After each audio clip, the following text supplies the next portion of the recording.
Okay, so we have the incredible privilege of starting our event today with Dr. Megan Kenny. She's a writer, folklorist, parapsychologist, and researcher based in Manchester. Her research interests include folklore and folk horror, the social and cultural significance of paranormal belief, explorations of horror cinema, the impact of trauma, and positive representations of sex and sexuality. Alongside her research, Megan is part of the Monstrous Flesh Collective and is the co-host of the Monstrous Flesh podcast. She writes about her love of horror cinema for a number of outlets, including Ghouls Magazine, run by Zoe, who's with us today. Hi, Zoe. And Hear Us Scream. So from there, Meg, I will let you take it away. Yeah. If I can do it. I mean, as we've seen, I'm not very, very good. Please just like fuck it up as much as possible so that I don't feel so bad. Oh, there we go. Is that, I think that should be. Yep, it's doing visible. its thing. Let's see. Yep, I can see it. Beautiful. Yeah. Okay. So I'm here today to talk about my paper, Freedom in the Filth, the erotic, the abject, transgression and resistance. So I'll try not to talk too fast or get too excited, but I can promise neither. But first, I just wanted to sort of define what I mean by the erotic. Sorry, I'm just having to move the text box there. So we know that the interplay between desire and disgust is often expressed through a horror lens. And much like desire, disgust often compels us as viewers to look upon the object that stimulates this sensation. And so we find then that there's a connection between these two states, and it can result in a blurring of the boundaries between them. And whilst desire and disgust are subjective, although there are some semi-universal examples, particularly for disgust, I think we can all relate to this idea of feeling that sort of blurring of the boundaries, particularly when we're watching sort of horror cinema. But for me, what the erotic means is really distinguished from purely sexual expression by Lord, in a fantastic paper that I've got a reference for at the end. So as this quote suggests, we tend to think of the erotic as an easy, tantalizing sexual arousal, but I speak of the erotic as the deepest life force, a force which moves us towards living in a fundamental way. So in this way, Lord frames the erotic as a source of deep joy and an expression really of our capacity to feel. And Lord goes on to suggest that once we're aware of this capacity for joy, that then it bleeds into other areas of our lives and we refuse to accept less. And so this then positions the erotic as a resource and a source of power for women, one that acts as a means of energizing and mobilizing change. Understandably then, this makes it a source of fear within patriarchal and misogynist frameworks, and thus it's actively suppressed. And so this is when we see much more emphasis placed on sexual desire, as opposed to this idea of the erotic as this pure expression of joy. So the abject is well established in horror cinema, and just to give, it can be a bit of a tricky topic to define, but it is, at least in my definition for this paper, the human reaction. So we can think of horror or even physical reactions like vomiting to a threatened breakdown in meaning caused by the loss of the distinction between subject and object, or between self and other. And so, put simply, the abject is what resides on the border, and that's why it's repulsive. So we can think of examples of the abject as, the binaries of life and death, inside and outside, and this makes the corpse a clear example of the abject, alongside bodily fluids such as blood and excrement. And I hope that no one's eating the tea while they're listening to this, I've just realised. But we can think of things that should be inside coming on the outside. That is the sort of breaking apart of these boundaries, and this is where the abject resides. And it really is a fear of disruption and of transgression of these clearly defined borders. So as Moomin suggests, it can slither past the so-called impenetrable wall of meaning, puncturing it and thereby threatening its very foundation and architecture. And as Julia Christopher, the real expert on abjection, suggests, it is above all an ambiguity. because by releasing a hold, it does not radically cut off the subject from what threatens it. On the contrary, abjection acknowledges it to be in perpetual danger. And so we see this liminal space, the abject living in this very sort of liminal borderland that makes it such a terrifying prospect. So just to combine the erotic and the abject then, as Lord suggests, the erotic is a measure between the beginnings of our sense of self and the chaos of our strongest feelings. And the abject is simply a frontier, a repulsive gift that the other, having become alter ego, drops so that the I does not disappear in it, but finds in that sublime alienation a fortified existence. So we can see how from these states of the erotic and the abject, how it is possible for women to transcend internal and external limitations on the self and to journey inward to find their truest expression of joy. So if we think about this in the context of transgression and resistance, we can see how tapping into our own erotic joy can open our eyes to ourselves and to the world around us. And this inevitably leads to a questioning of our reality and what we are willing to accept. And so Lord suggests that resistance can arise from this questioning. And for women to embrace our abjection, especially when that objection is externally imposed, is an act of defiant resistance. So the abject woman's body is one that refuses to conform to the limits of patriarchal society. So unbrushed hair, unshaven legs, or the ultimate horror, the aging body, all disrupt social narratives of femininity. And this abjection is then doubled when women engage in acts that are seen to be disgusting. So horror presents us with a wealth of examples of the abject woman finding joy in her transgression. And so this paper seeks to position notions of monstrosity and abjection within a framework of the erotic, arguing that through a combination of desire and disgust, women can find freedom from the dominant notions of acceptable and palatable expressions of both power and sexuality. And in the following case studies, we see women who seek to embody the erotic abject through their refusal to accept less, accept the status quo, to take what is given, and instead use both desire and disgust to both dig in to the meat of their reality and break out of the constraints of society. So I'm sure this needs no introduction when we talk about the abject, but I think possession is a very clear example of this idea of the erotic abject. And there will be spoilers for these films, by the way, so apologies if you've not seen them. But I think this presents a brilliant watch list if you're interested in this idea. We see in Anna's ecstasy that as she writhes in the slime of what she's created, this sort of real clear example of erotic joy and of a real embrace of the abject. And her surrender to the abject occurs in tandem with the breakdown of her marriage. So we see that the joy that she finds in her trysts with her creation speak to the essence of the erotic abject, that she's found her ultimate expression of joy and will not settle for less. And so her less than becomes the traditional family dynamic, being a wife and a mother. And we see her growing revulsion towards her husband, really stemming from the joy that she's found with her creature. And her pursuit of the abject also allows her to reject heteronormative boundaries and expectations. But unfortunately, we see by the end of the film that Anna is punished for pursuing her erotic joy and for wallowing in the mess of her abjection, for turning away from what she should do towards what she wants to do. And we know that the doppelganger is often associated with death and the abject. So death that is associated with the abject can be symbolic, and it can relate to a threat to our identity as it resides in the place where meaning collapses. So we see that Anna and Mark are ultimately destroyed and replaced by the sinister doubles, these, creepy doppelgangers who are representations of better people. I could say more about it, but I don't have time. So we've got Dans Mapper, which I've written a piece about for Bloodletter. So I could go on and on about this film, but I won't.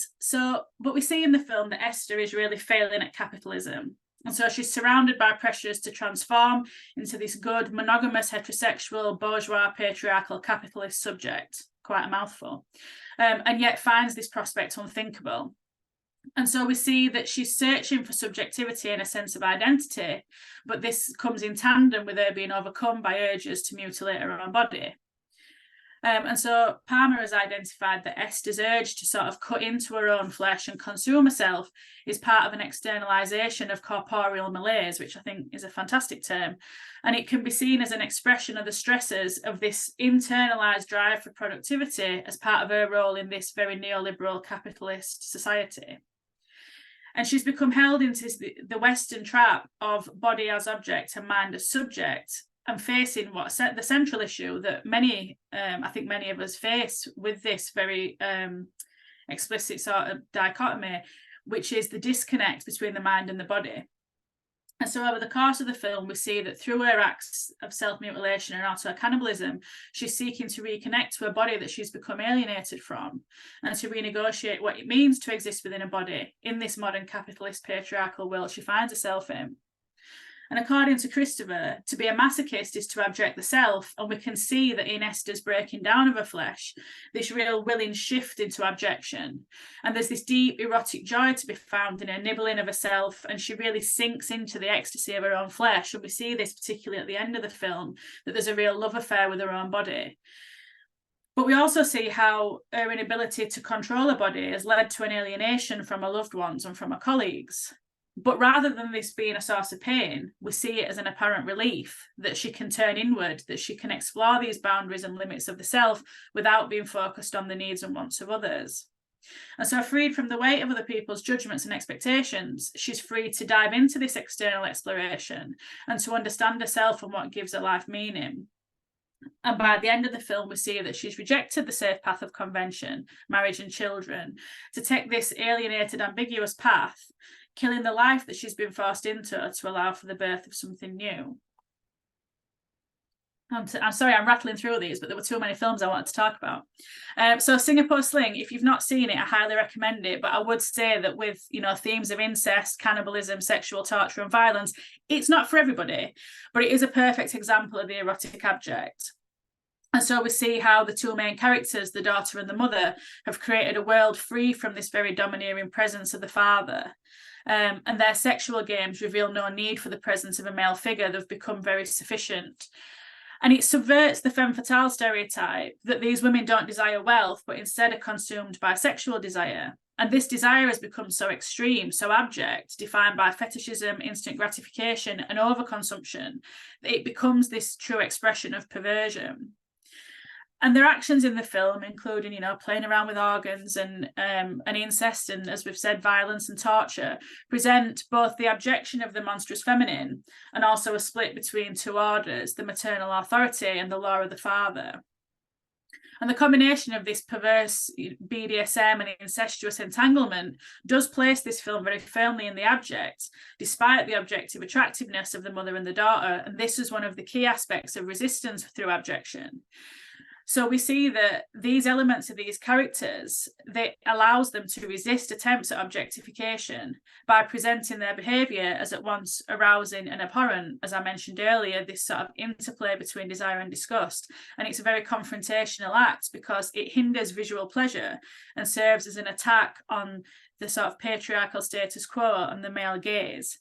So through their engagement in and enjoyment of the abject as a source of erotic joy, as well as their power over Singapore Sling, the male character in the film, the daughter and the mother subvert patriarchal notions and objectification.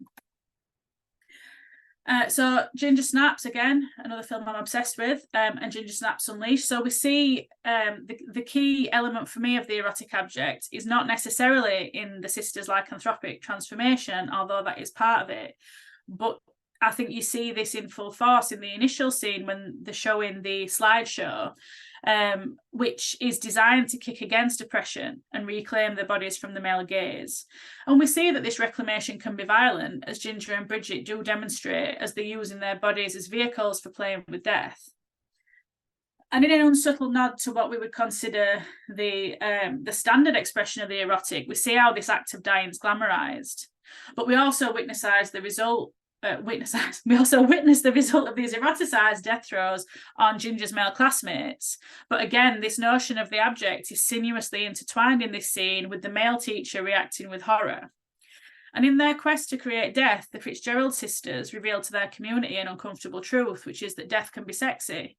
But the fabrication of their own suffering and the depiction of their bodies as broken by violent ends also acts as a means of taking ownership over self-presentation and disrupting this male gaze through this confrontational and intentional framing of their bodies as sites of violence. So the sensuality of a blood-soaked woman must also give rise to thoughts of how she got there. And in a world that sexualizes violence against women, the act of conceptualizing and presenting your own demise in many gory, bloody ways is the ultimate expression of the erotic abject.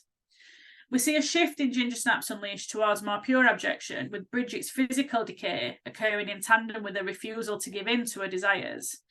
And this shifts her away from the gothic space occupied by the sisters in Ginger Snaps, and instead focuses on the will to live. And this will to live does underpin the central preoccupation of both films, which is that under all this eroticism and blood play lies a fascination with death, both literal and metaphorical, as a means of transformation. And this occurs alongside their lycanthropic transformation, which is again another process of abjection.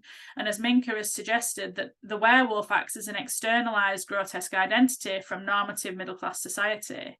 So when indulging in bestiality, cannibalism, lust, murder, and even nudity, and particularly when it's in wolf form, the werewolf is a quintessential example of the simple grotesque, which results from the impulse of abjection.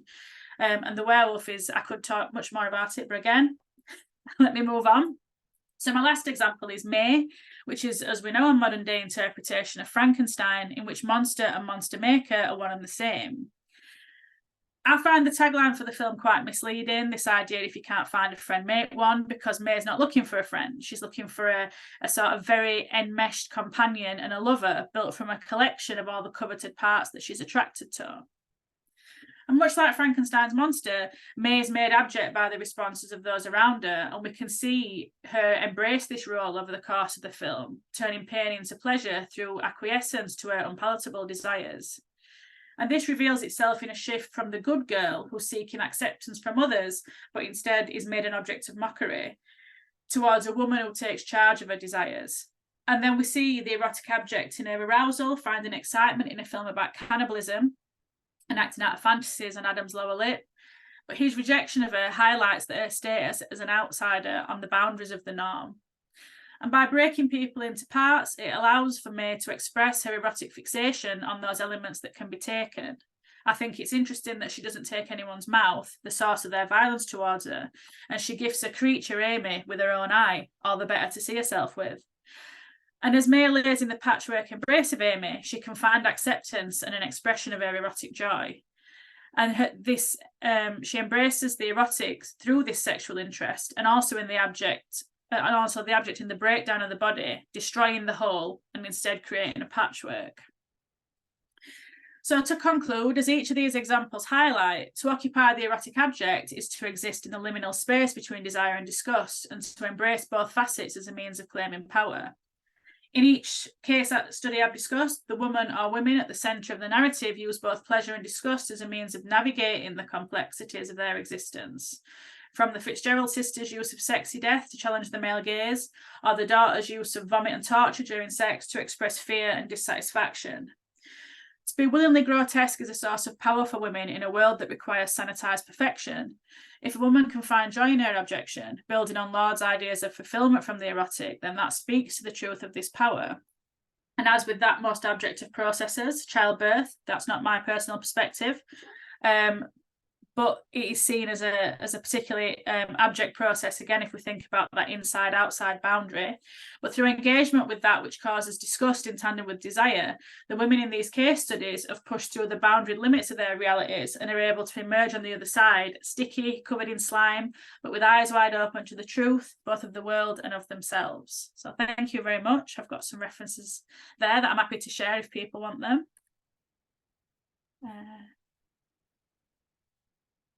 Thank you so much, Meg. That was incredible. I would love to open it up for some comments and questions. We've got a little bit of extra time on our hands, which is exciting. Let's see. So I would love to know, do you mind answering a couple questions that some people might have? Yeah. Okay, fantastic. So first of all, thank you for writing about one of my all-time favorite movies in the world, which is Dama Po. I want to share just very quickly a look at Megan's piece on our website, so that if you want to take a look and read it afterwards, you can find it here.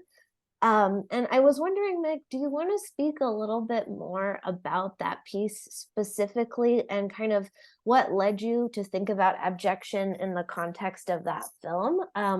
Something that I find so provocative about it is the way that she kind of, her life is devoid of pleasure and is she's so entrenched in pain, and the pleasure that she takes in consuming her own flesh is kind of self-release. And I was thinking, what drew you to that film specifically to write about and then to speak about?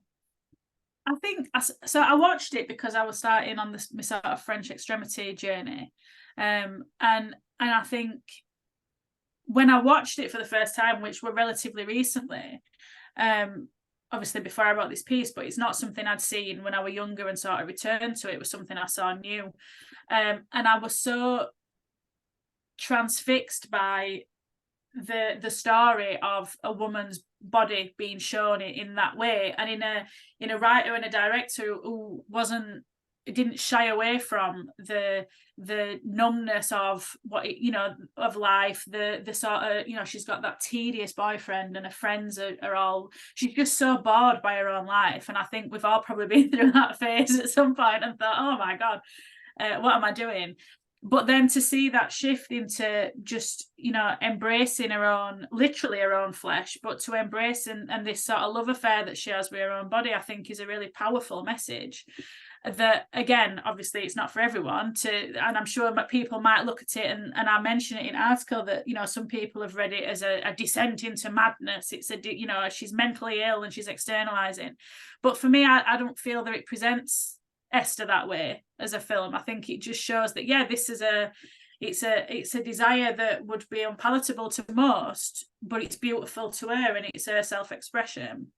And so I think that's what drew me to write about it for your first issue, because that idea of possession is really interesting. But for me, like, self-possession is an area that doesn't get, it seems to quite often be externally imposed, that people are possessed by an outside source.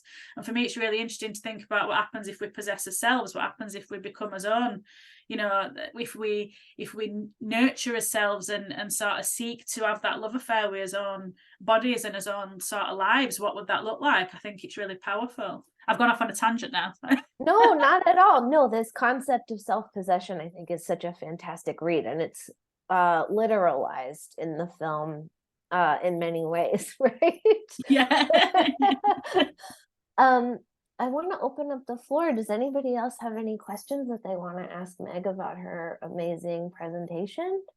Any of the films, maybe? I know Zoe, you were mentioning Singapore Sling is a favorite. Oh, I love it so much. Honestly, it's on YouTube as well if people have not seen it, or it was anyway. But yeah, sorry, I've interrupted. If anyone's got any questions, I'm too excited. Well, I was wondering too, I know that one of your deepest loves is folk horror, and how does the concept of abjection present itself frequently in that subgenre? I think it does. I mean, I think you can argue that like the witch as a figure is an abject figure, and I know I'm not first person to say that, but this idea, I think if we look at abjection as an idea of liminality rather than just disgust, quite often I think people focus on, the idea that it's something that is sickening, or it's frightening, or it's somehow unpalatable. But to me, abjection can be those things, but at its essence, it's just about saying what is in the border in between. And to me, that's where all the most interesting stuff is, like what can't be, easily classified, what lives in these liminal spaces. And so I think a lot of figures from folklore, like the witch, could be, readily fall into abjection. And yeah, I mean, I'm sure there's loads of stuff. I'm just trying to think off the top of my head. I mean, I did a paper recently about vagina dentata folklore, a personal love of mine, and I think that idea is part of the abject as well, as this idea, because it's inside and outside, and it's what's lurking inside, and it's there's so, and it obviously feeds into these fears, the female, the sort of the fear of vaginas. Essentially, the vaginas are these terrifying places that must not be spoken of. So yeah, I think there is a lot in folk horror that could fall into the abject. Yeah, definitely. Yeah, that's fantastic. And I think that vagina dentata. I mean, what could be better, right? So I think that My favorite. that that liminality of the body is particularly interesting, and I think that that's what Dansmo Poe embodies for sure. Does anybody else want to add in here or ask any questions? Okay, well, Meg, thank you so much, and thank you for bearing with me. I've learned so much, including lots about time zones today.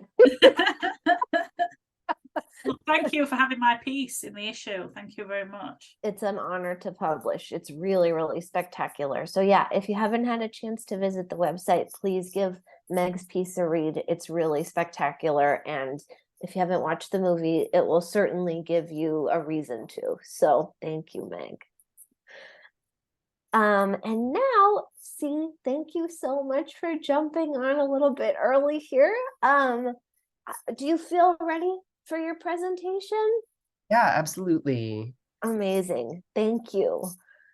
Okay, so I'm going to go ahead and introduce you because I'm so excited to meet you. One of the things about making a digital magazine is I've talked to all of our contributors so much, but I've never actually met anybody. So it's lovely to meet you, and I'm so excited to have you here. Okay, so C. Bain is a gender liminal writer, performer, and artist. His work focuses on interstices of sex and violence, the queer body as a site subjected to the extraction of knowledge. He is obsessed with language and obsessed with the possibility of escaping it. In addition to writing and performance, he makes videos, works on paper, and sculptural work in concrete. He has performed at the Highline, the Getty Center, MoCA Los Angeles, the Broad Museum, Bard College, Hampshire College, and at poetry venues across the U.S. His plays have been presented at the Crane, the Tank, Dixon Place, and the LGBT Center in NYC. He has been an apprentice at Ugly Duckling Press and participated in the first Center for Book Arts Creative Publishing seminar. He has a mental health focused social work degree from Hunter College and an art MFA from CalArts. He is a Lambda Literary Fellow, and his first poetry book, Debridement, was a finalist for the Publishing Triangle Awards. Currently, he lives in California and teaches poetry on the internet. Is there anything I missed? Do you want to add anything in there? Well, it's all a lie now about where I am. I just started a Fulbright in Leipzig, so I'm coming to you from Marburg.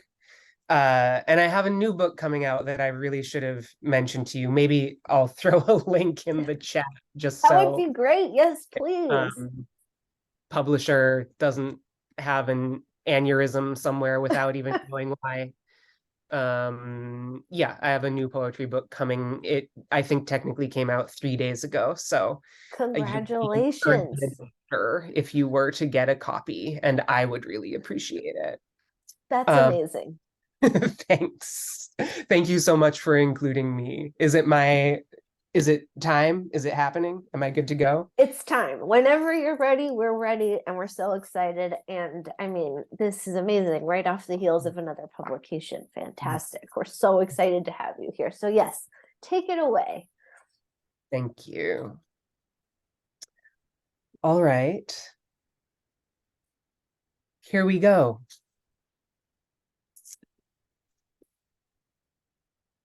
This WikiHow teaches you how to install a body for your home or workplace internet. If you want to have Wi-Fi, you will need to buy a router and perform an exorcism as well. In order to fully understand the goals of an exorcism, it becomes crucial that one understand actual procedure.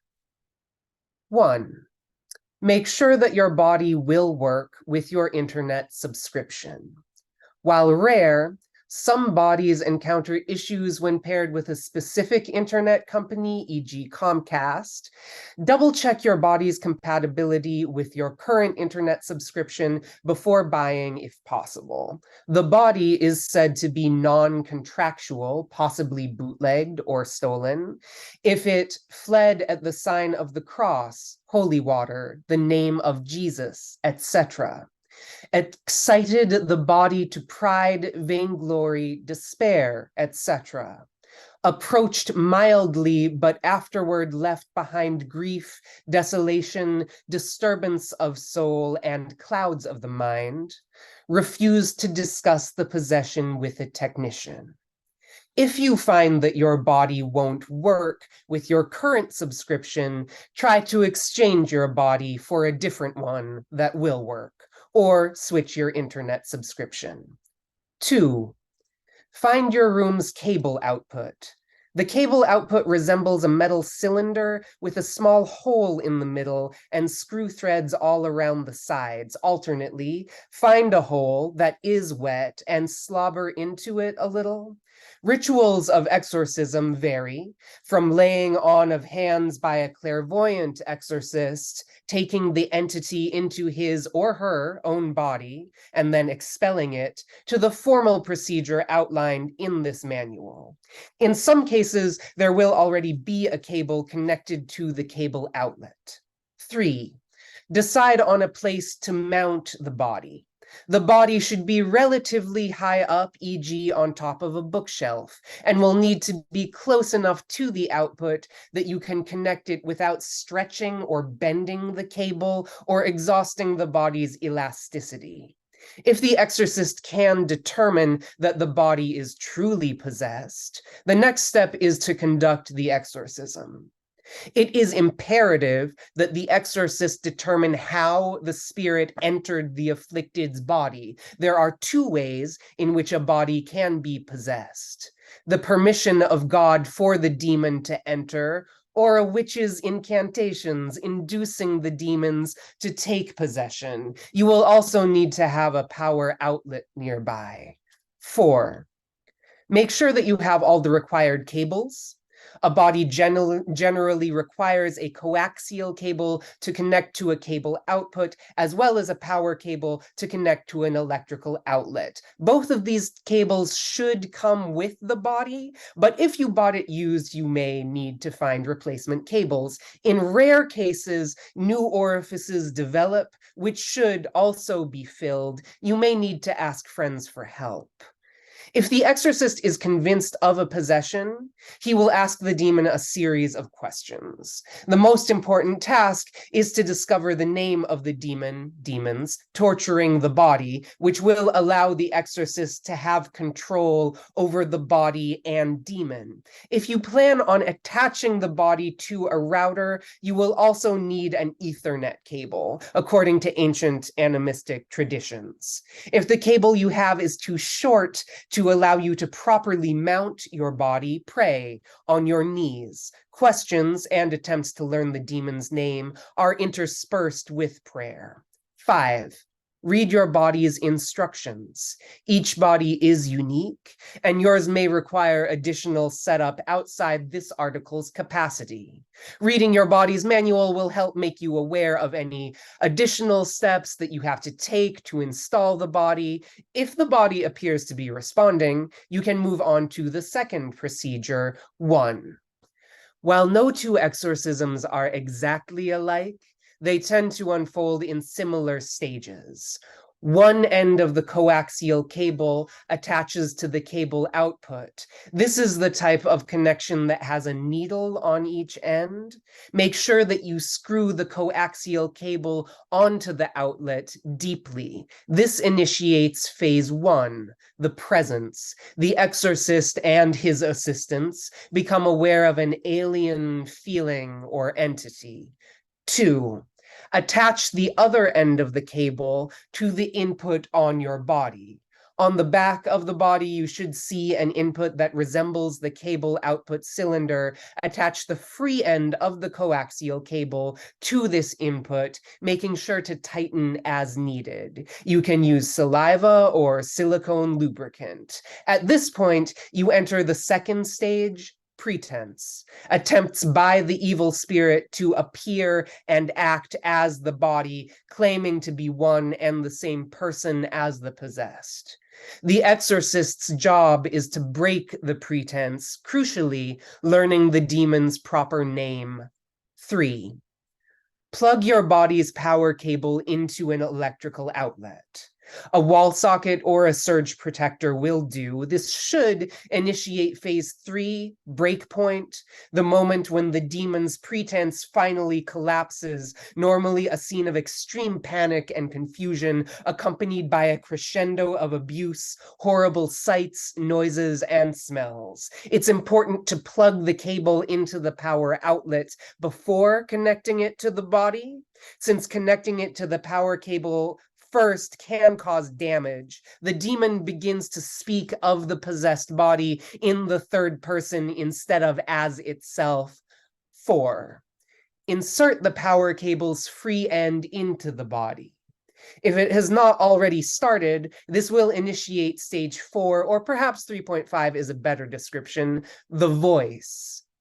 Also a sign of the breakpoint, the voice is inordinately disturbing and humanly distressing. You can attempt to assuage the voice by blocking the cable input port, usually found at the bottom of the back of the body. If you cannot find the port, check your body's documentation and schematics. The demon's voices must be silenced for the exorcism to proceed. Although the voice can exhaust itself, it's important to note that at this point, the body's limitations are of no consequence. The demon is capable of destroying its host body in the course of the breakpoint. 5. The next phase, assuming the survival of the body, is the clash.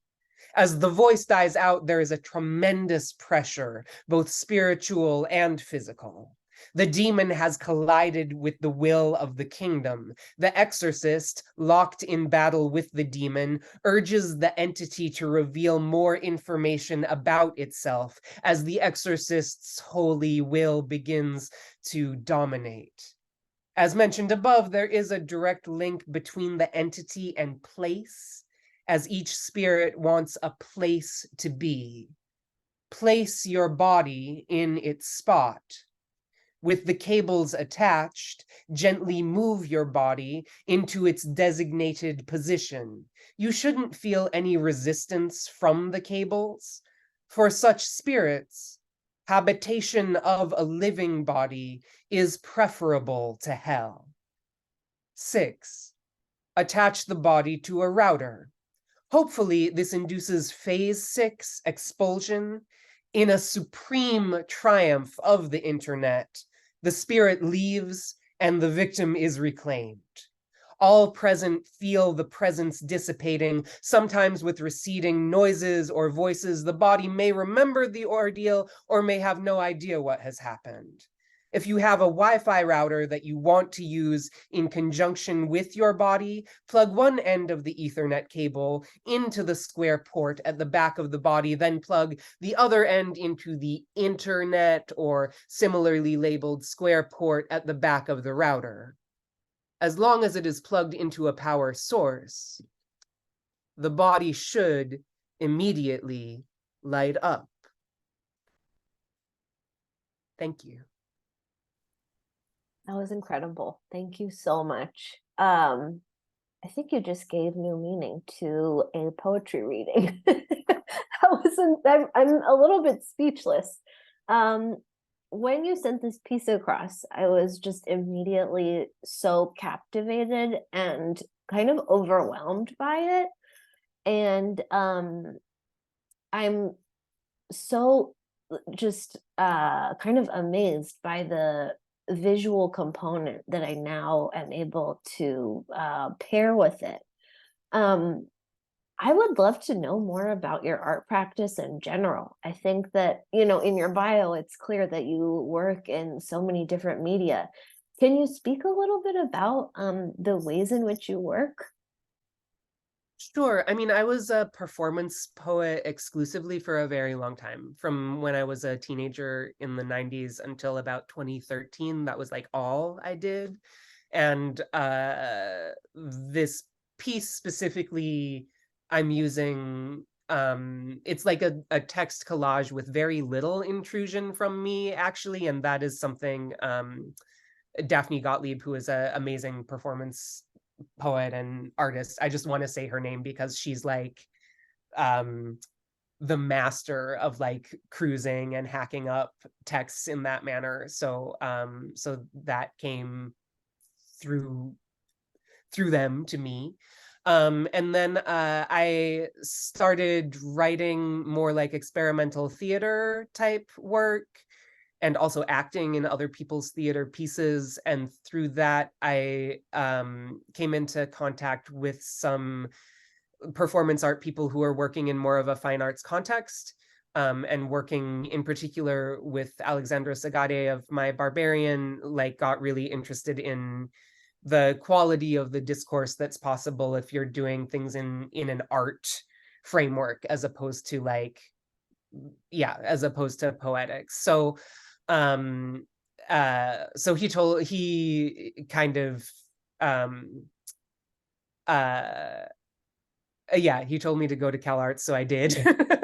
And then while I was there, I was like really trying to develop a material practice and also trying to pick up skills just to like be able to work as a studio assistant, because that with an art MFA is, yeah, you don't actually have that many options, it turns out. And then the other thing that's worth mentioning that I didn't say already is like, because I was doing performance writing, and because I started doing that again in like the mid-late 90s, I was always making like fast and dirty chapbooks, like Kinko's chapbooks. And then the more that I was like doing performance work that wasn't like in a one-to-one relationship with language, the more that like the tech media environment around it changed, the more I was like, it feels really bad to me that people see performance documentation and feel like they've seen a performance. And so I got really interested in like the book as object and in the relationship between performance and the archive. Yeah, so that's another thing that I'm thinking about as I'm like making things, is the relationship between like the object and the event. Yeah, yeah, absolutely. And that really came through here. It gives such a different aspect of life to the piece, which I feel so privileged to see. And also, I personally was just really excited because when I read your piece, I couldn't help but think of the Buffy episode, I Robot You Jane. And I was like, okay, here we are. Yeah. Embarrassing little Buffy nerd moment. And you that's such a, again, in art as a discipline, you're so encouraged to like follow your whims. I had seen the Buffy episode. I'm not a huge Buffy person, but I had seen Ted and then barely even like retained anything about it. And then in trying to recover that, to pirate some of that material for this presentation, encountered the iRobot episode also, and was like, well, here we are, floating along the tides of chance. Yes, the beauty of being an artist where you're just kind of gleaning information from every possible point. I want to open it up to see if anybody else has any other thoughts. And to those of you that just joined us, thank you for being here on time. I totally fucked up and didn't understand time zones apparently. So you're not wrong, I am. And I will be showing a recording of the two speakers' presentations that you weren't here for, but we have two more left. So welcome, and I'm so happy everybody's here. Okay, so anybody have any questions or comments or thoughts that they'd like to share with C? it evoked so many feelings and thoughts for me. While people are maybe kind of formulating ideas, I would love to pull up your piece on our website so that people know where to look and where they can find this beautiful piece. All right, I'm going to go ahead and share our brand new website. So you can find C's piece right here. And I highly, highly encourage everybody to read it because it is spectacular and is different in a really exciting way from the spoken performance.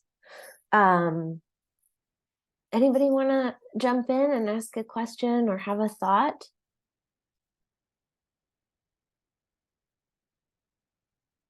See, do you want to tell us anything about your new book? Oh, sure. I have a new book of poetry. It's called Sex Augury. It's on Red Hen Press. It's a lot of the pandemic lockdown moment is like in the middle of it, but it's also kind of just I had a book come out in 2015 called Debridement, which is really about death and the feminine, so feels very on brand for this. But so the new book is also kind of just like everything that I have done since then that feels like it hangs under this umbrella of sort of trying to do divination. I also realized in writing Debridement that I had like cursed myself, kind of, that it also like was a curse that I was living with. And so it's in a way trying to be more respectful of the fact that like language is material, language creates conditions, like trying to reckon with that in maybe a deeper way. But yeah, please buy it. Please God. I definitely will be. And or if you review poetry or like think about if you need like a desk copy and can't buy it, let me know about that as well. My publisher is very supportive of that stuff.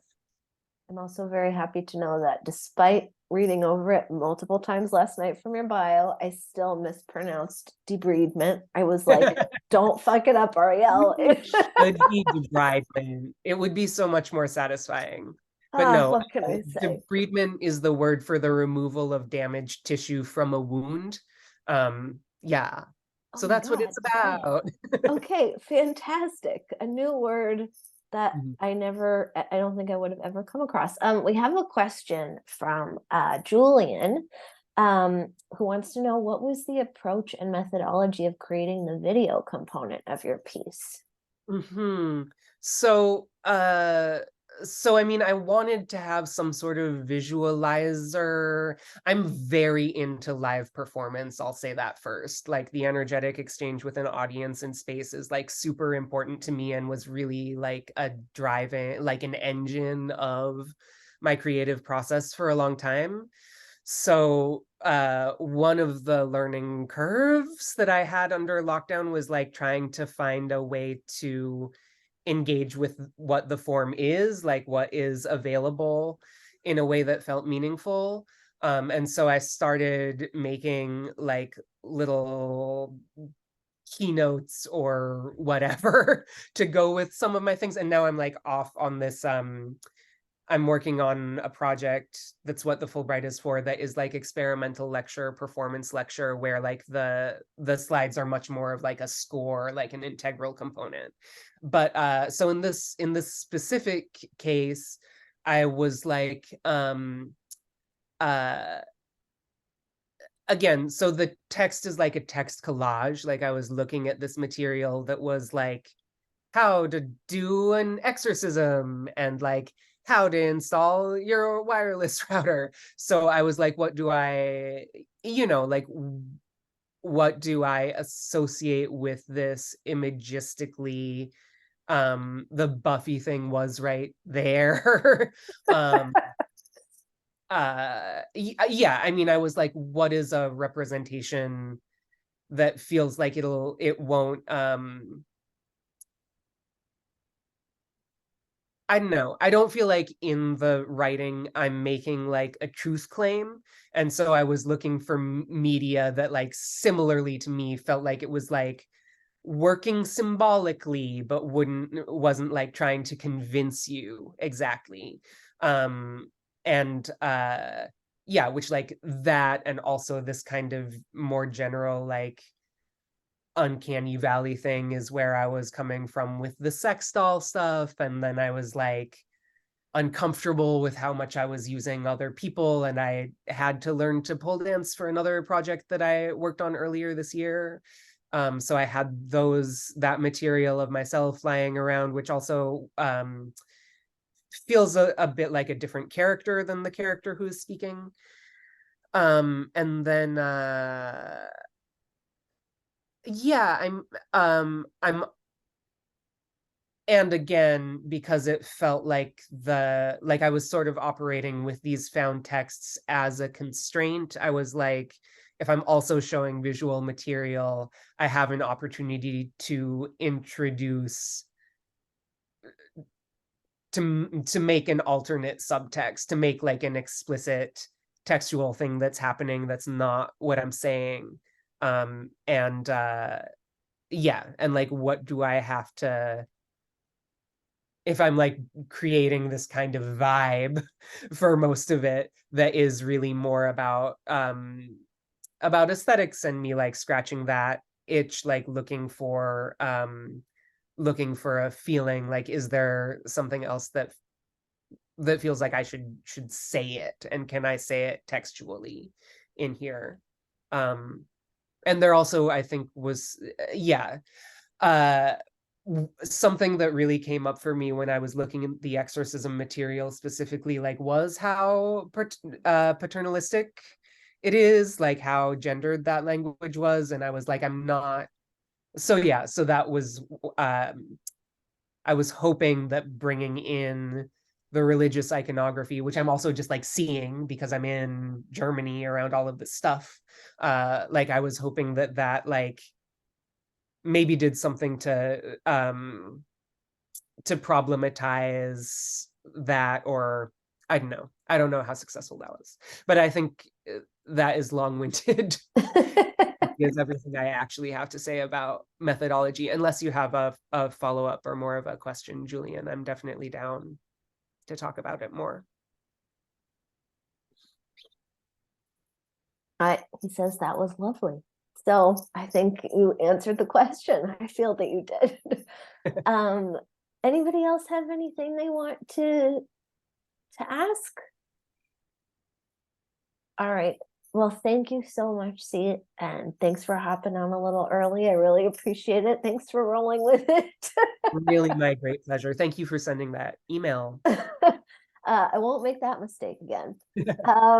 All right. Well, let's see. So, Rebecca, do you feel ready to hop in? Absolutely. Yeah, I'm ready. Awesome. Okay, so I'm going to go ahead and read your wonderful bio. So happy to see you here. Everybody, this is Rebecca McCallum. We have our great honor to publish her piece on The Entity. Rebecca is a writer of horror and film analysis, an author and editor. She is assistant editor of Ghouls magazine. Again, hi Zoe. And Beauty of Horror and senior contributor at Moving Pictures Film Club, where she has an ongoing series of essays on Hitchcock's women.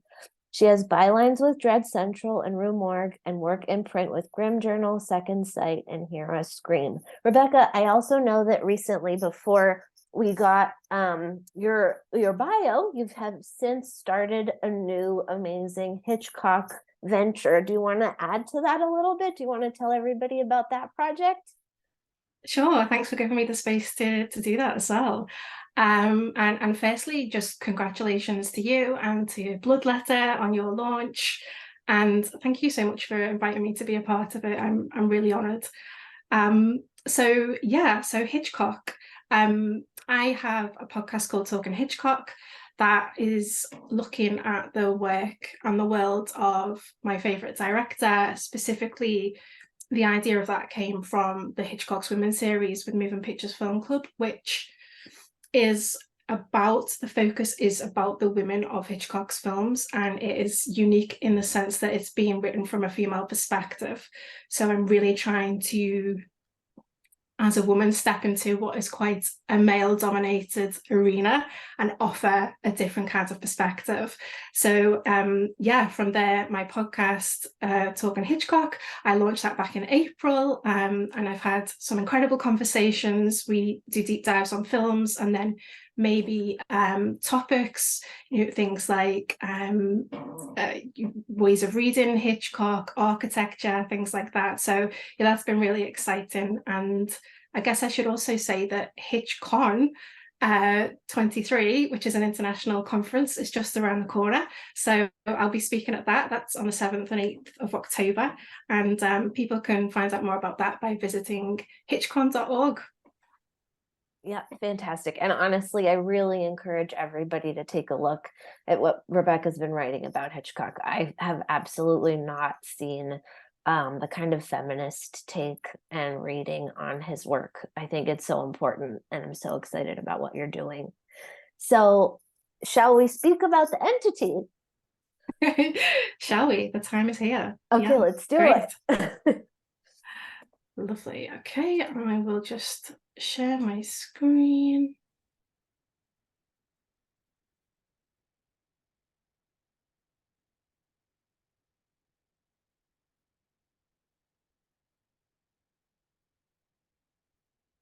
Okay, can you see that first Yep. slide? Looks Great. beautiful. Okay, so in answer to the theme of possession, which is the first theme of Bloodletter, this is my presentation, and it is called You Can't Have Me, You Can't Touch Me, That's Mine, Modes of Possession in the Entity. So first then, possession is defined as 1, the state of having, owning, or controlling something. 2, something that is owned or possessed. Or 3, the state of being controlled by a demon or spirit. So, although now over 40 years old, the entity remains an arresting and timely meditation on choice, control, and being understood. Carla Moran is a single mother who juggles work and night school with parenting duties and maintaining a home.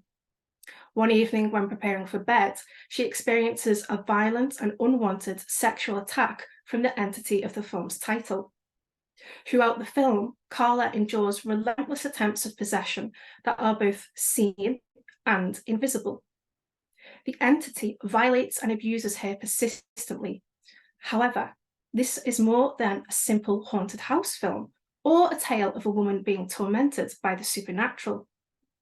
Through the dominance inflicted upon Carla by men who seek to systematically control, direct, and minimize her perspective, most notably Dr. Schneidervin, more of him later, masculinity itself represents the physical, real-world possessor of the entity.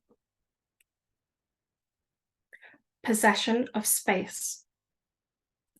So many of the attacks upon Carla occur in enclosed spaces, in the assumed sanctuary of her family home. And by crossing into those private arenas of the bedroom and the bathroom, where she's either dressed in nightwear or completely naked, this heightens her vulnerability, but most crucially, this represents a violation of boundaries. In later trapping her within the car and the bathroom, the entity is denying Carla ownership of personal space, which is instead taken up and possessed by a male code of force. In response to this, we see Carla patrolling the house with trepidation and caution. As such, she is unable to relax or be fully comfortable in her own home. This is particularly notable after the first attack, when we see her fully clothed in the bedroom with a nightlight next to her in an attempt to create an environment of safety and protection. The space that we create for ourselves belongs to us, and those who come into that space are for us as women to decide whether that be in a home setting, at work, or within the perimeters of our own personal physical field. In Carla's case, as in so many felt by women, this space is invaded and destroyed. It is unrecognisable, and it acts as a warning that she's no longer in control. When the attacks continue, Carla's instinct is to leave and take refuge in the home of her friend Cindy. However, due to financial factors, she's unable to relocate permanently to another location, and therefore she is forced not only to revisit, but to return to the site of her original trauma. We are all exposed to various encounters with trauma, which can in themselves act as possessors of our everyday lives, dictating what we do, where we go, and who we interact with. I once worked as a PA to a CEO who had full possession of me, to the extent that even when I resigned and moved to another position in the organisation, the memories and the markings of his behaviour stayed with me, and they impacted my choices and the way I thought about myself. When Carla takes a situation by the reins and makes a conscious decision to leave the house, her son Billy looks displeased, while her two daughters appear content in staying at Cindy's, signifying that as females, they're able to connect to their mother's experience in a way that Billy, who consistently struggles to understand her, cannot. Possessed by the professional. So, turning to clinician Dr. Schneiderman for support and guidance, Carla immediately finds her experiences minimised, as he tells her that the cold chill she's feeling is not a sign of her possession, but it is coming from the draft in the lobby. This instant rewriting of Carla's feelings is an early signal of his possessive behaviour, which escalates over the course of the film. In the professional setting, he's already asserting power, but this graduates to a stalker-like status as he disrespects the sacrosanctity of the patient-doctor relationship. Just as with her son Billy, Carla sees and feels things that Dr. Schneiderman cannot. He makes futile attempts to analyse her, taking her under my care, as he calls it, a statement that demonstrates his possessiveness as he talks at her rather than to her.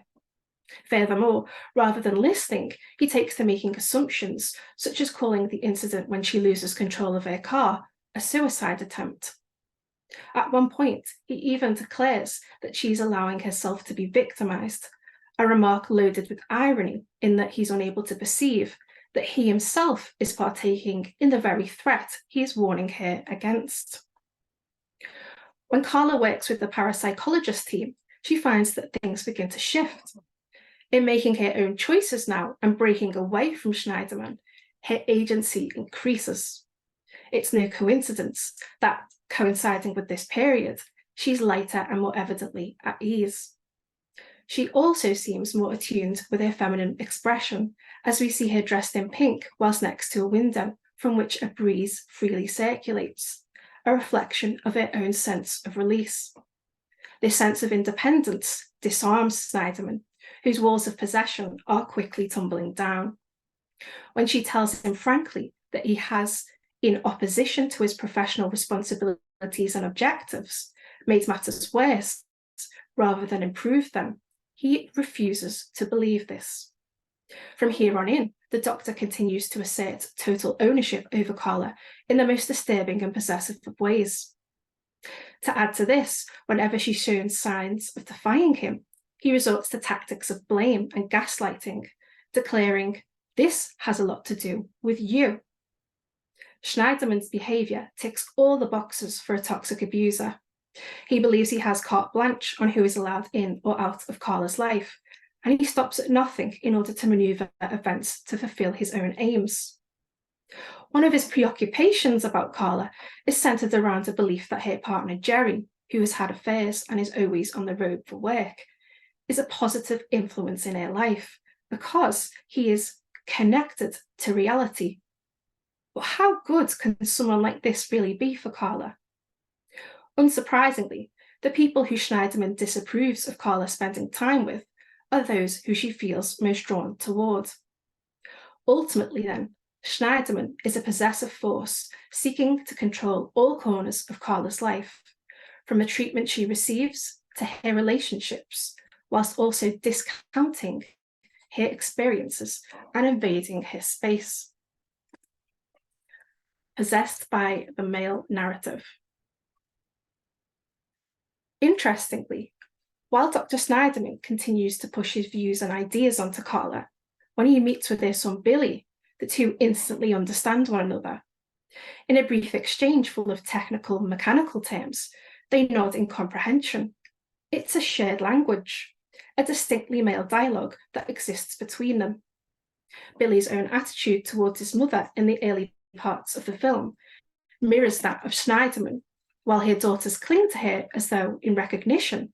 He invalidates Carla's truth, claiming he cannot hear it. He is literally failing to hear his mother. Partway through the film, we also learn from Carla that her father was abusive to her as a child. And although now absent from her life, this male presence still governs her and has a hold. In short, it possesses her. But male possessiveness is not reserved for Carla, as her friend Cindy's husband Peter can repeatedly be heard shouting orders to her off screen, issuing demands that place the value of his time above that of his wife. Peter possesses the marital space. To him, Cindy exists merely to serve his needs. As the film draws to a close and Carla takes part in an experiment involving a simulation of her house, the doctor in charge of proceedings, despite witnessing all that has occurred, chooses to deny it ever happened. As such, then, the male narrative is shown to take up space, to be the overarching authority in any given situation, and to possess the ultimate power. Choosing to walk into the light. So when the experiment at the hospital with the parapsychologists is conducted, it concludes with Carla announcing that she is tired of being scared. In a tense and mounting scene, this builds towards a powerful declaration that is the title of this presentation. You can't touch me, that's mine. A call against the possession of space, choice, and control that she has been subjected to. This in turn causes the simulation house to collapse in a metaphor for her breaking free. Importantly, it is not clinicians nor scientists that bring this about, but it is through Carla's harnessing of her own power. Returning to her home, which is now empty, she walks about the rooms with a renewed sense of confidence. As she heads towards the front door for the last time, there is a determination and a quiet smile of defiance. The final decision is Carla's to make, and her choice is to walk into the future, out into the open, away from the confines of the house and of male possessiveness, to walk directly into the light. Thank you for listening to my presentation, and thanks once again to Bloodletter, and congratulations once more. Here are just a few places where you can find me and my work. So I'm on Twitter and Instagram at Pendle Pumpkin. I am, as I said, creator and host of Talking Hitchcock, a podcast about the world and the work of my favourite director. You can find that on Twitter at Hitch_pod and Instagram at Talking Hitchpod. I'm senior contributor at Moving Pictures Film Club, which explores genre cinema. You can find us at movingpicturesfilmclub.com. And lastly, I'm assistant editor of Girls Magazine, a site that looks at horror through the female perspective. And you can find us over at girlsmagazine.com. Thank you, Rebecca. That was amazing. And also, you just have the most amazing voice to listen to while you speak. You have a really lovely speaking voice. So Zoe has a question for you. She would like to know, are there any other films you'd say represent possession or control in a professional setting? I think that's a great question. Oh, yeah, and it's something I definitely gravitate towards. So yeah, I mean, immediately Personal Shopper, which I actually wrote an editorial for Dread Central about that one, having been a PA, so having been in that relationship with several different people at that level, that kind of locked in relationship where there is an assertion of power and control. So definitely personal shopper. And I think, you know, when you reached out about the theme for this issue, Ariel, I was really thinking, okay, possession. And I was trying to think of you know, the less obvious examples that come to mind. And I'd actually written a small piece about the entity for Ghouls magazine. I thought, do you know that, and see, you know, if there's something there. And I was so struck by, as the title of this presentation, it's about modes of possession. So this is not just a film, it's about one type of possession. There's so many examples in here. And, you know, horror uses heightened language and visuals, that's the brilliance of it, to communicate the things that we can really connect with. And I think this film just uses that beautiful heightened language imagery, the supernatural. But to me, that's the reason that I'm drawn into the film, is because I can use those metaphors and apply them to my experience as a woman in everyday life. Absolutely. I think that a personal shopper is such a great example too. And I was thinking about the horror trope, or the kind of reading of the trope of white science, black magic, the idea of like white men occupying the space of science or rationality or logic, and people of color, or in this case, people of color occupying the space of like magic and like the dark side of like an incantatory kind of resolution or faux resolution to problems. And I was thinking, this has a similar kind of argument in that women occupy a space of irrationality and hysteria, and the men in the film occupy the space of rationality, but that's kind of turned on its head here. Exactly. Yeah, you put me in mind of The Invisible Man. You both versions, the universal one and the more recent one with Elizabeth Moss, where yes, it's all over Hitchcock as well, actually. I had a discussion with someone about The Man Who Knew Too Much, the 56 version, and it is this default position that we seem to start with as, you know, woman equals emotion, hysteria, man equals like logic and reason. Yeah, absolutely. Any other questions for Rebecca about her piece? While people are maybe formulating some ideas, I'll go ahead and show you where you can find it on our website. So Rebecca's piece is right here, and it's spectacular. And again, just a really beautiful read in conjunction with your presentation. So make sure to give it a look. Anybody want to say anything before we move forward? Okay, thank you so much, Rebecca. That was really, really a pleasure. And it's such a privilege to publish you in the magazine. And thank you for your support of Bloodletter. It truly means the world. Thank you. Thank you so much. Okay, let's see. Ygraine, okay, first of all, I've talked to you so much online, but I've never actually spoken your name aloud. Am I pronouncing it correctly? Yeah, Ygraine, that's perfect. Yeah. Okay, great. I had that uncomfortable realization last night. So do you feel ready? Are you good to go? Yeah, let's do it. Let's do it. Amazing. Okay, I'm gonna read your bio so that people can get to know what an amazing person you are. Ygraine Hackett-Cantabrana is a podcaster from Ireland who hosts What a Scream, a horror movie podcast, and is a senior contributor to Moving Pictures Film Club and a regular contributor to Ghouls magazine. I think there's a theme here. She has also written for BFI Online, Fangoria, Dread Central, Horrified Magazine, and Pretty Deadly Zine. Ygraine was chosen as a participant for the BFI's Critics Mentorship Program as part of London Film Fest. She has a special interest in Irish horror, possession, and exorcism, and parenthood in horror, something I'm also very interested in. Okay. Anything I missed? Are there any things that you want to tell people about before we get started? No, that's pretty much it.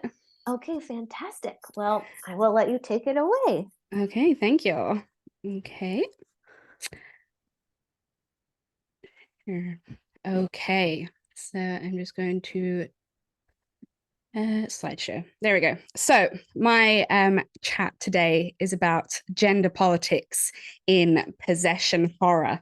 Oh, it's going so fast. Why is it going fast? Sorry.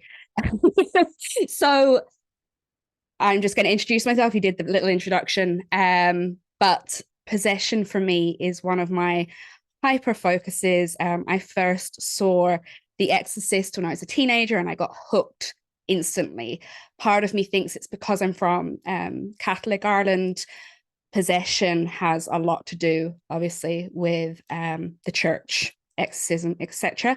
This is me. I come from a performer cabaret background, and one of my acts that is award-winning was actually a possessed mother that gives birth to a demon baby on stage, and then I go on to eat it and eat the placenta. So yeah, that's possession is pretty much my jam. That is saying it lightly.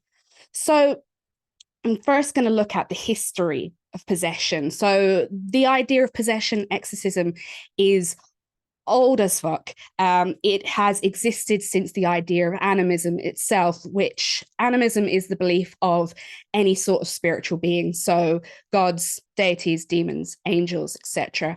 And it's seen across various historical cultures and religions, i.e. India, China, Tibet, Japan, Sudan, Haiti, and the Yakama Nation. And as we all know, and something that is pretty much very obvious if you're a horror fan, it of course exists within the Judeo-Christian lore as well. Pre-Reformation, possession was attributed to physical illness. So stuff like blindness, deafness, mutism, leprosy. But post-Reformation, in the 16th century, where the Catholic Church was challenged, and this marked the start of Protestantism, it became known as an affliction of the soul. So kind of what we know today as demons inhabiting a body, causing them to do things, testing faith, good versus evil, etc., etc.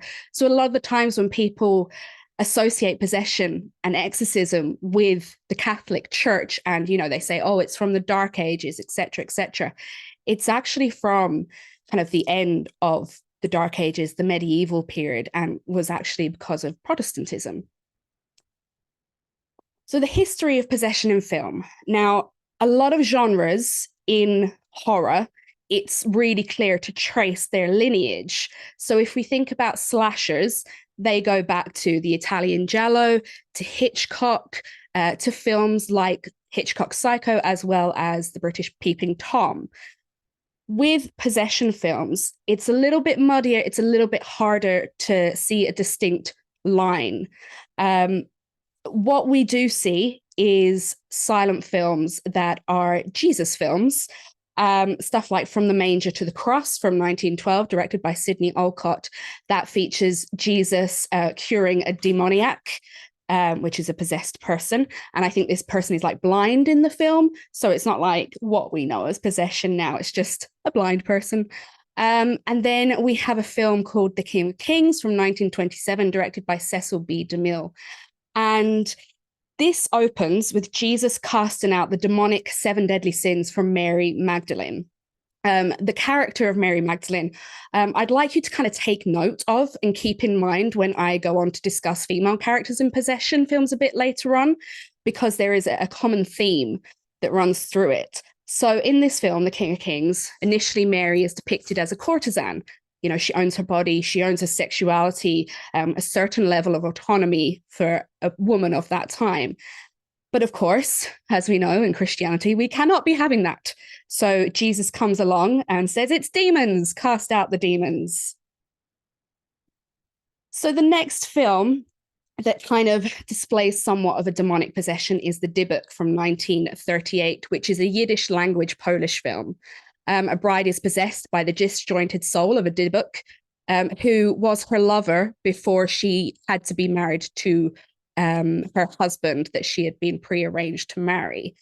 It shows a woman who is dealing with the consequences of her father's arranged marriage, as well as her former lover's bitterness. Something that, again, is carried on in what we know in possession films today, that a lot of the time the female victim is suffering from the consequences of a male action. So when we come to the 1940s, we see films like Jacques Tourneur's I worked with a zombie. I've worked with a lot of zombies. I walked with a zombie.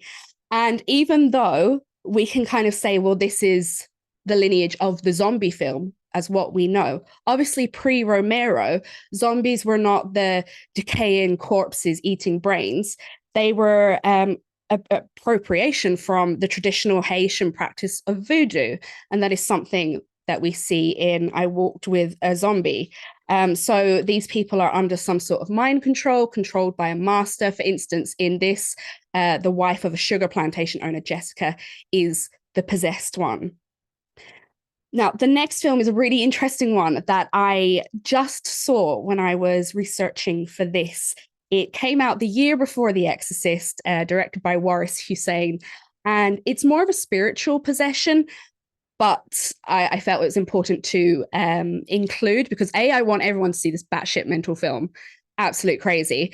It's called The Possession of Joel Delaney, and it actually stars Shirley MacLaine, who was originally William Peter Blatty actually wanted her to be Chris McNeil, but she had starred in this film previous. It's mad. It's like, so it's kind of based around Puerto Rican practices and spiritual possession, and Joel Delaney is possessed by a serial killer, which I guess is like the pre-Chucky, I guess. But yeah, it's mad. It's got incest. It's absolute bonkers. Please check it out. So, of course, the big daddy of demonic possession, we have The Exorcist from 1973, directed by William Friedkin. It is the first out-and-out horror depiction of demonic possession. Obviously, there had been portrayals of Satan's satanic cults previously, but not what we know now as demonic possession. I won't go into the blurb of it because I'm sure everyone knows what it's about at this point, and if you don't, very disappointed. It really set the guidelines and tropes for future films within this subgenre of horror. So, who is possessed? If we ask any audience, whether they are horror fans or not, to give a description of a typical possession film, what would people say? They're going to say, young girl, demonically possessed in a nightdress, looking a bit worse for wear. That is what they're going to say. And that is because of The Exorcist. But why do people think that it's a girl? Why do people think of Nell from The Last Exorcism and not Mick from Deliver Us from Evil? So this is what I am exploring today in this lecture on gender politics. And what does that say about the possession genre and the society that the genre exists within? So before I continue, I just want to give a few caveats. Obviously, this isn't, the be-all and end-all of tropes for possession films. I am going to be talking about male and female. Obviously, they're not the only genders. Unfortunately, the possession genre hasn't really explored any other gender. We hope as it develops into this world that there is more exploration of different genders who do get possessed. Or maybe, non-binary people are just superheroes who cannot get possessed. So there's always that. But that is a few caveats before I continue. So let's start with the possessed female. So before we can kind of answer why or why not, we have to look at their characteristics. So the possessed female, their age tends to be prepubescent, teenager, young adult, and even motherhood. So a lot of these women are at transitional stages of their life. So the child transitioning to teenager, like Regan McNeil from The Exorcist, teenager to young adult, like Nell from The Last Exorcism and Emily Rose from The Exorcism of Emily Rose. And then we've also got pregnancy and motherhood. So Rosaria from The Rite and Kathleen from The Devil's Doorway. Their family background tends to be either upper class, affluent, like the McNeils, or extremely religious, like Nell, Emily, and Rosaria. So basically, their backgrounds have certain expectations placed upon them by the inhabitants of this society. There's certain rules for them to act, how they have to grow up, how they act within company, etc., etc. Now, the symptoms that the possessed female display: aversion to religious icons, use of bad language, changes in appearance, foul odors, disrespect of authority figures, unusual strength, aggression, and self-harm, and changes in mood. And also we have to look at the reasons of possession as well. So a lot of the time when we look at these females in these films, and especially the ones that I've already talked about, a lot of the time the female hasn't done anything to warrant a possession. Usually the demons have come along and picked her out of a crowd and gone, she looks good. I think she might be a good vessel for me to test someone else's faith. So they're basically a catalyst for a battle between good and evil. So the way the possessed female is portrayed is also really important. She's nearly always wearing a nightgown, and that is usually white or light in color, but has been soiled. Bedridden, chains or restraints are used on her. It kind of displays as an illness initially. She's always surrounded by concerned loved ones, her family, religious people, etc., etc. And her savior is nearly always a father figure. So let's talk about that a little bit. So the father figures are either priests who have been put in place of an absent or abusive father, aka the exorcist, devil's doorway, the rite, or it's their actual fathers. So in the case of 2012's The Possession, where Jeffrey Dean Morgan's character Clyde must save his Dybbuk-possessed daughter with the help of a Hasidic rabbi. So let's move on to the possessed male. Now, it's really difficult to build an accurate character portrayal because there is a lack of possessed male films. The 3 films I did look at, and even, when I was scrolling through lists and scrolling through my streaming service, I could find 3. That was The Pope's Exorcist, that has Henry, who's a prepubescent boy. And then there is The Possession of Michael King and Deliver Us from Evil, who both have adult possessed men. So pretty much prepubescent or adult. Obviously, in spiritual possession, there's a few more. There's, The Haunting in Connecticut, but I'm kind of concentrating on demonic. So there is also a running theme of the experience of trauma. So Henry and the death of his father in The Pope's Exorcist, Michael King witnessing the accident that claims his wife's death, and Mick from Deliver Us from Evil has trauma from his deployed time as a Marine. So their symptoms are very different to the female possessed. There is an exaggeration of toxic male traits, violence towards household and a wider community. They affect or infect others. So in The Possession of Michael King, he is violent towards his family. In Deliver Us from Evil, Mick commits murder. There are psychopathic tendencies, i.e. animal cruelty, and there is an enhanced strength and power. So the way they are portrayed, again, completely different to the female possessed. Free to roam, not bedridden, not chained down. They can go wherever the hell they like. The men are topless. I don't know whether that is exaggerating their maleness or what it is, their kind of animalistic side, but nearly always topless. And compared to the female possessed, they always lack a sympathetic support system. Mick is a criminal that the police go after, and Michael King goes to try and get help from a priest, and he is rejected because the priest is too scared of him. So also have to look at the reasons why they are possessed as well. In The Possession of Michael King, he is struggling with life. And so he goes to a demonologist and asks to be possessed because he just wants to prove that any sort of spiritualism or faith is just BS. So he goes and asks to be possessed. And what do you know? It happens. In Deliver Us from Evil, Mick's team of Marines decide to go into a cave and have a look at an ancient cave, which, if you've ever seen any sort of horror film, you just don't do. You leave those ancient caves alone, okay? You never know what's going to go in there. So basically, they get possessed because it's their own fault. They shouldn't have done it. They've got no one else to blame but themselves. So what do these characterizations imply? Well, the possessed female doesn't tend to be the central character of her own story. As I've said previously, the men come in. It's all about the father figure, and it's how they're tested. So she is never the central character of her own film. It's all about the exorcist. She is a vessel then for a male's story arc. And that is very reflective of how women are viewed in society.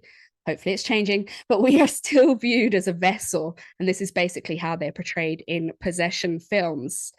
The possession tends to represent a punishment for the female experiencing a transition.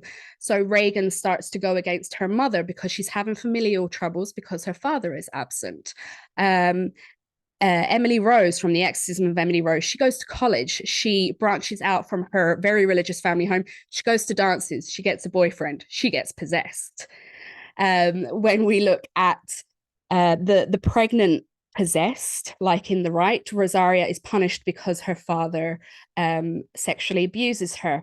And Kathleen from The Devil's Doorway, she is punished for having premarital sex in very Catholic Ireland. So what do these characterizations imply for the possessed male?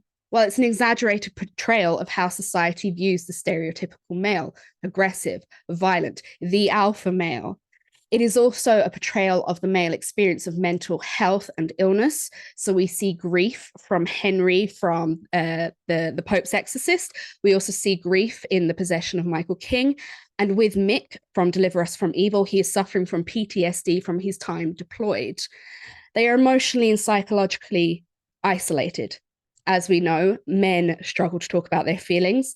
They can be fobbed off a lot if they're having troubles.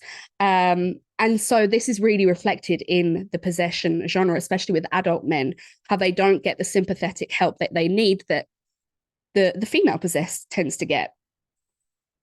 So we can also think that as an audience, how do we react? Does this play into gender politics as well? How do we react differently to each victim? Are we more creeped out by a previously innocent, obedient girl or woman suddenly changing, seemingly completely out the blue, swearing, being overtly sexual and aggressive towards previously respected authority figures like parents or priests? Or are we more spooked out? And I don't mean frightened, because these characters are frightening. I mean like creeped out, like, ooh, kind of creeped out. Are we more creeped out by the outwardly aggressive and violent male? Are we, as a horror audience, less freaked out by a possessed male because it is almost what is expected of men? To be macho, not need a support system, bad language, prone to violence, etc. But do we not think the same can be said for females? Young girls and women are meant to be meek, quiet, mild-mannered, a Madonna figure, seen and not heard. The mother figure is meant to be peaceful, serene, maternal. So when these expectations are subverted, when a person goes against the standards society has set of them, that's what scares people. My own reaction, I kind of came to realize this recently, is the reason I am obsessed with possession. And I have this really weird thing where I'm like, I really want the demons to win. I really want the demons to overcome. Everyone says The Exorcist has a happy ending. I'm like, does it? I think the demon won. It caused a priest to carry out suicide.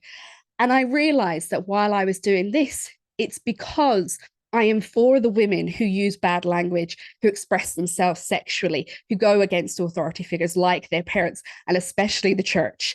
I'm all for those kind of women who really want to push boundaries, who fight back against what they have been brought up that women should be seen and not heard. So that is my reaction to these possession films, and that's why I'll always be pro demon in these possession films.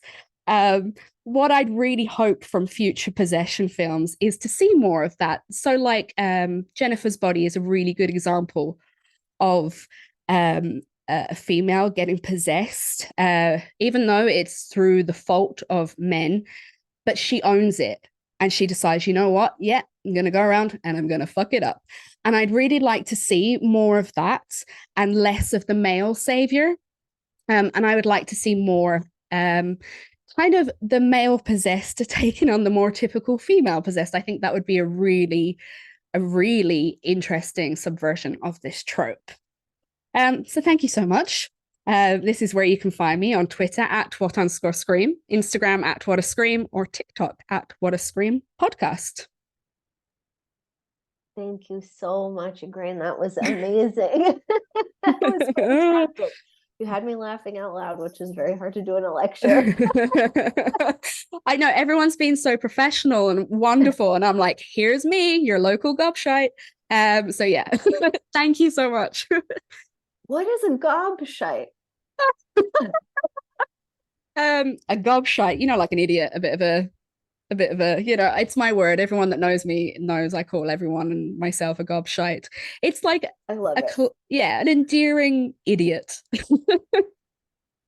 This is fantastic. That was so well argued. I feel like I have a really different perspective on kind of like, I don't know, the way in which female possessed figures are utilized to for like patriarchal punishment, which I think you really spoke to very clearly. And I realized as you were talking, I agree, I can't really think off the top of my head of any male possessions except ones that are sort of like suggested or not explicit. I think that's really fascinating. And I think that your argument as to why is totally spot on.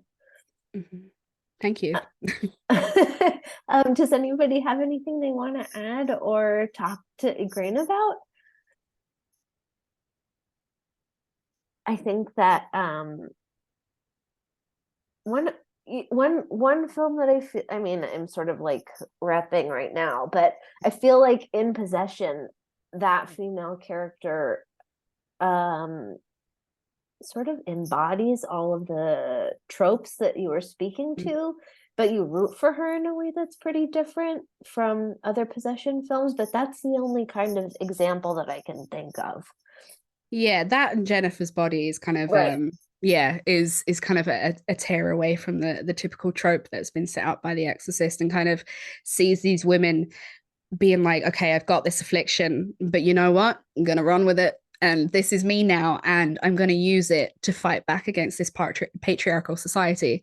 So yeah, they're really interesting examples of kind of subverting that trope. Yeah, absolutely. Well, I would love to show people where they can find your piece, which is also such an incredible companion to your lecture. You can find Ygraine's piece right here. It's spectacular and also so well argued. So if you want to hear more about her ways of speaking to possession, I highly encourage you to read it. Anybody have anything else they want to jump in with? Okay, well, I just want to thank all of our contributors so much. Your presentations were spectacular. I'm so grateful to you for being here. And thank you for rolling with my colossal fuck up at the beginning. I now know about British time zones in a way that I never did before. So thank you for teaching me about that. And thank you everybody who was here to listen and to support our incredible contributors. We have 3 more programs from now until Thursday. I hope you can tune in. And also, if you missed Meg or C's presentations at the beginning, I've recorded this session, so you will be able to view them later online, and I'll make sure to post where you can find them. And I hope to see you at some of our other events, and please make sure to check out our new website. I'm so excited to be able to share this work with you. So thank you guys so much for being here, and have a great rest of your day or evening. Bye.